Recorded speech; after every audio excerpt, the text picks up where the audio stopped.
Habari, karibuni katika hadithi ya kutisha ya usiku wa manane.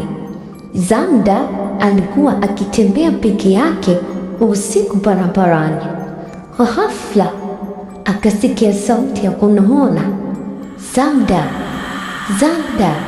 Akaangalia nyuma na kuona kivuli chenye macho ya nyuma kama makaa ya moto. Kilikuwa ni jini wa sauti ya kutisha, kikasema, sina uvumilivu, chagua ombi moja au roho yangu. Zamda akakumbuka udosi wa bibi yake na akapiga kelele, natamani kuwa huru kutoka kwako. Mwanga mkali ulilepuka na jini likatoweka.